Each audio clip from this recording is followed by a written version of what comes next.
Welcome our mini blog guys. चलतु आज पोटल आ बेसन तरकारी करवा। पोटल को प्रथम भजा हो कढ़ा हो गला। आम मोटी आज तरकारी करुच्छे। तरकारी एमाने करिवे, वॉइस ओवर मु देवी। देखंतु कौन से मोटी कहूची आज, शुणंतु ता वॉइस। बेसन को काटी चली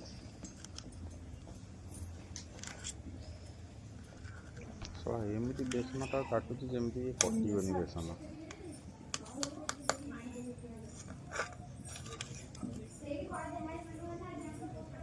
बहु परिश्रम करदेला। आज आमर बेसन आ पोटल तरकारी होउची। एटा हम केबे कर नथिली, फर्स्ट टाइम आज करूची। आ देखिबा केमती होउची। तापर कढ़ाई रे तेल पकई बेसन को भल से छाणी दउची।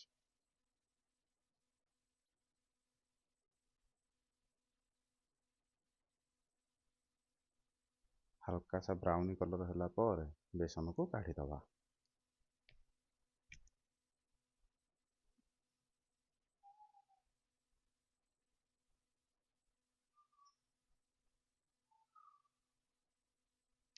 सेई तेल रे आलू को भी भजा हो जाइतला।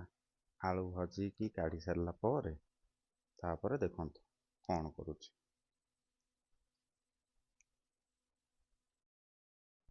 सेई तेल रे किछि चीनी पकईला। से चीनी ब्राउनी कलर हो जाए पर जीरा आउ तेजपत्र फोपाड़ी देला। तापर कटा होता पियाज को पकई भल से भाजी देला। से मसला देहरे टमाटो भी बोधे पड़ो। पकईब मोटी पकईब। टमाटो को पकई भल कि घाटी चलला। देखंतु रागरे घाटी चलुची।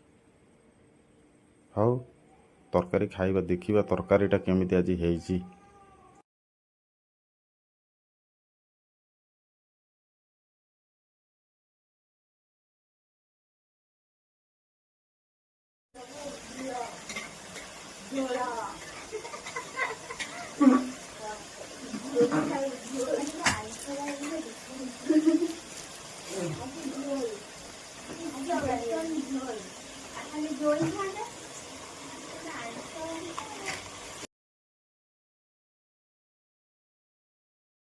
से मसला कषारे लास्ट को छणा होइथिबा आलू पोटल आउ बेसन छणा।